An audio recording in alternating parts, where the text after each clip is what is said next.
Hi guys, Kim Jong Lee here, back with another online commentary battle. This time it is a 4 versus 4 CWB battle sent in by Piper, and he made the note that this battle is very old now. It's about 3, maybe 4 years old, back when the game was a bit more alive and a lot of the really good players were still around. So this game is a Immortals of War versus Crusaders of Hell battle, and some Sith clan members as well here. So on this side we have Immortals of War. Well, actually the battle's progressed a bit already, but on this side we have Immortals of War Magdalena, I'm not sure who that is, Esrax, also of the Immortals clan, Sith Pomokno Smetal, and M.fathil. On the other side we have Crusaders of Hell Terminator, Tacitus, Daud, and Piper. So we'll get the battle started. It's going to be take me a bit longer if I run through all the builds, so I'll try to do it on the fly. We've got a pretty standard roam build here, it seems, for Magdalena, except this is a team game, so I think everyone has quite a bit more infantry than you would normally see in CWB. This is mainly because the map becomes a lot more claustrophobic when you have 8 players instead of 3 or 4 even, or two player maps. 2 players, the map is pretty wide and you can do lots of stuff. If you have 2 players and a spectator, I believe the map gets even bigger. But in this case there are 4 players and the map can only get so big for 4. So I think that's why infantry is a bit more important in this kind of team game situation, because you need to hold map position, because if you just let the enemy push you around, then you're not going to have very fun. You're going to get split apart and picked off. So that's why I think the teams here have gone for quite a bit more infantry than you normally see in a CWB game. Terminator here even going... no, Terminator doesn't have any infantry because he's Scythia, so the best he would be able to bring is axemen anyway, but Greece is actually an okay pick here in this situation, and Piper has also quite a few more infantry there. Even Eastern infantry coming in for Esrax, which is quite odd, but can be used to slow down the enemy. A lot of Sacred Band here, as you can see, and Terminator here going to try and make something happen on this flank with the Scythians, and Scythians are a pretty good faction to try and make something happen with, because they're very agile, but also because the cab is very strong. I think he had to be quite aware of the Sacred Band there as well. So maybe very preemptive there. He does lose a headhunting maiden there, but he does win the fight over here. So against these Numidian mercenaries, these Numidian mercenaries actually cost quite a little bit of money. So it's not a huge loss, but it is still a nice catch for Terminator. He is going to get some of his headhunting maidens chased off here. Looks like Tacitus has brought over some of his light lancers to support this flank, seeing as Terminator has invested a lot of his cav. But he's going to pull back now. I think this would be a good opportunity for M.fathil to maybe move a bit closer to his allies here, maybe regroup his cav over there. He has the infantry advantage on this flank, but he's very isolated from his friends, so I'm not sure how much he can get done on his own. Meanwhile, there is some marathon running over here. Militia cav chasing after horse archers and that sort of thing. And horse archers shooting these militia cav as well, so not too eventful there, although I suppose whoever wins this fight over here will have a little bit of an advantage. And individual plays are not as important, I think, in team games, because if you play really well individually one-on-one, it doesn't affect the whole landscape of the battlefield as much as it would in a one-on-one situation. But that being said, individual play is also still very important, of course. We see Daud, Tacitus, and Piper moving up fairly compactly for CWB, I suppose. Moving up together with the infantry, pushing, trying to establish a line of defense. But Terminator is very isolated, and I guess he feels very confident taking a 1v1 against M.fathil. And also he's been able to draw two of Pomoko's very good units over here. So the Cataphract here and the Scythe Chariot here means Fatil should be looking for some way to leverage this presence he has on his side. I'd say maybe even go for a push against some of the archers here of Terminator, but he hasn't really done that. The archers here for Pomoko also a bit vulnerable, so Tacitus could definitely make something happen against these archers here with the light lancers. Possibly he has brought them back over, back around.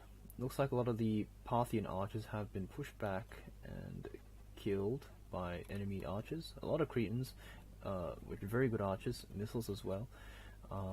So very good there for the Crusaders team.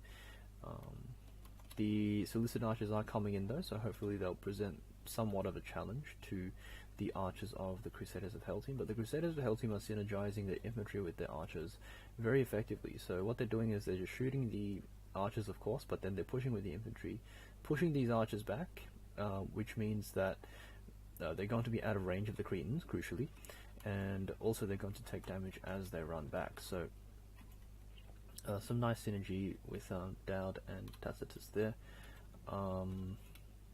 Piper going to move up his infantry as well, although it is a little bit delayed. It looks like they're going to collapse onto Magdalena now. So this is a good decision because Magdalena seems to be one of the weaker players on this team over here. So collapsing onto him means you're quite likely to succeed, but also because Magdalena is now isolated from his teammates, and snapping up these urbans for the Crusaders of Hell team will be very valuable because urbans are fairly expensive. So these are a worthy target. And looks like the Crusaders of Hell team is just going to collapse onto Magdalena here. These Parthians better make something happen because things aren't going to happen by themselves. It looks like these urbans are just going to rout fairly easily. Just look at the number of cataphracts around here. Esrax is also decided not to go in, and I think maybe a bit of a mistake here by Magdalena, like his cav are just walking as well, so maybe that was bit of a mistake, or maybe lag or something like that. It is a 4-player game, but basically the 4 urbans there die for free, and all the other Roman units in the vicinity also die for free. Meanwhile, the Carthage, M.fathil is running his guys over here, trying to regroup with his friends. Crusaders of Hell though took a very good engagement on this side and have done very well for themselves, so they snapped up those urbans very nicely. Also killed a few archers, I suppose. The Seleucid infantry are also quite carelessly at the front here and quite isolated, so they're going to get killed very quickly if Pomoko is not careful.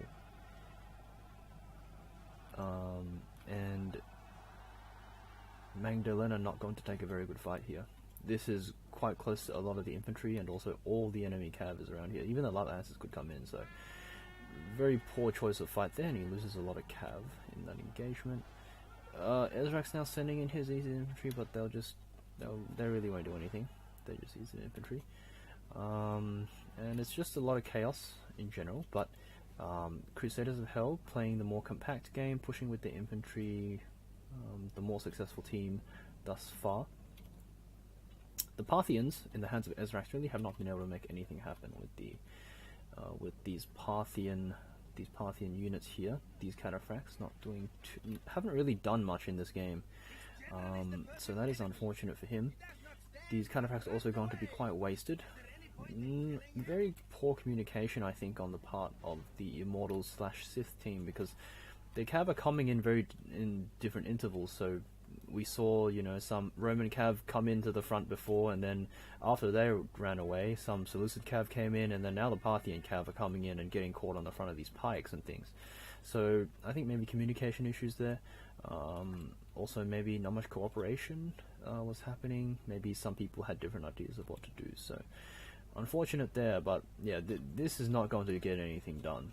And things are firmly in Crusaders of Hell control. Crusaders of Hell, I mean, they have this blob of infantry here, and nothing is going to stop this blob of infantry. So I'm not sure why the Immortals / Sith team is trying to kill these infantry units because they really have to target down the cav units. There's no point trying to kill the infantry if there's still cav around for the most part. In CWB, at least. Charge going to come in here from Esrax. It is a rear charge, but here are some chariots here running amok, and they're going to actually take out some of the cataphracts here, so that's not a good sign if you're Esrax. Tacitus here, he's playing with his light lances here, but I'm not sure how much these light lances have actually done. Usually they're used to chase down archers and things, but he hasn't really been doing much of that. I guess he's using them more as a regular cav unit. That seems to be the case. I think he was maybe a bit late on that charge in. Maybe he wanted to run up, but his allies cav routed quite quickly. So this might actually let Esrax route the light lances as well. So actually a pretty nice mass route there from Esrax. And I think that was Crusaders of Hell maybe taking a fight and not fully committing their resources to it. It seems like, yeah, it seems like Piper and Terminator's cav. Here's some cav over here. I think they're just horse archers. I think Terminator and Piper committed to it, but Tacitus didn't really commit with his light lances, so that didn't go so well. But Tacitus does manage to save some of his light lances. They are very fast cav, so they are able to run away and return to the fight. But now Esrax, these guys are actually pretty dead, because they're just going to get shot if these archers still have arrows, and they're not going to be able to chase these archers very effectively at all, so they're just going to tire out. Cav advantage still firmly in the hands of, not sure really who. Actually, a lot of the cav is dead. Crusaders of Hell do have this militia cav left. They have some horse archers, and they have some horse archers here, and they have some light cav. I think that's more than enough to really take on these cataphracts if they can get all these light cav kind of back together, rally them up as a group. These cataphracts are also very tired, so they're going to rout. If they just charge in now, the cataphracts will probably rout. Esrax probably realizes that and he just concedes the play. I guess there's not much to discuss because there's so much infantry left for Crusaders of Hell, and the Immortals / Sith team is never going to really get through all that infantry. That's the main problem, right? You have these blobs of infantry that you just can't get through. Like, they can box and that's it, like GG, because all the archers are dead. So I think that's something the Crusaders team has done really well, is that they just push with the infantry, and I think maybe that was the reason they brought so much light cav. As you can see, like all these factions have light cav except for Armenia. Even Tacitus, which had heavy cav options, he decided to take more infantry and just go with light lances instead. Piper was the only one who brought any heavy cav. And even he had horse archers, so I mean he had light cav to play with. On the other hand, you have M.fathil bringing some light cav, but they got routed pretty early in the game, or at least one of them got routed pretty early in the game. The rest was Sacred Band. He only had 2 units of Numidian cav, I believe. One of them got routed pretty early in the game, picked off by Terminator's maidens, and the other one I'm not sure what happened to that one, but hard to keep track of. Pomokno, obviously Seleucids, very heavy cav faction, so he didn't have much light cav to play with. Esrax, no light cav to speak of, except maybe horse archers if he brought them, and Magdalena only the 2 militia cav. So in terms of light cav, the Crusaders of Hell team had a lot more, and I think that was the game plan to start off with. As you could see, very heavy infantry for CWB at least, very heavy infantry builds, very archer heavy, but the cav was very, very lacking. And I think they played that quite well. They just pushed simultaneously with all the infantry, used their light cav to pick off archers. After that was done, that was pretty much the game won, because all their heavy pikes, they had royals, they had Greek pikes, and they had Armenian pikes as well. Armenian pikes not so good, but I mean they can still kill cav. But they had all that really heavy, those heavy pikes, and they snapped up the urbans, which could have posed a threat to the pikes, and they killed all the archers. And that was pretty much the game, because if you have no archers, you can't really defeat the box. So that was pretty much the game. The rest of it was really just a formality.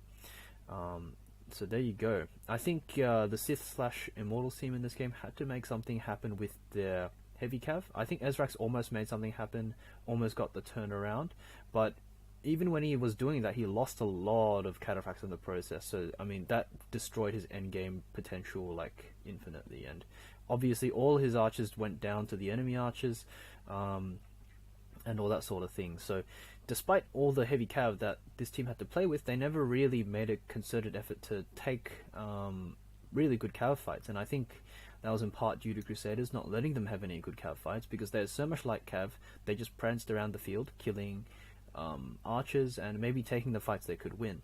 But Sith and Immortals just never able to find really a big cav brawl they could all in on with their heavy cav. I mean, they had the Parthians, they had Seleucids, they had Rome, they had Carthage, and I mean, they had brought heavy cav on pretty much every person on the team. So if they were able to get a big cav fight, especially nearer to the start of the game, if they were able to draw kind of a big brawl in one spot of the field where there was no infantry, I think they had like a much better shot in that scenario. But unfortunately for them, they just got out-pushed by the infantry. I think maybe some players got overly concerned with the infantry blob and maybe didn't pay as much attention to their actual win condition, which was just taking out the cav first and then trying to set up the archers around a box maybe. So well played to both teams. This does show kind of the difference between single player 1v1s in CWB and team games. So I hope you enjoyed that, guys. I'll see you again in another video.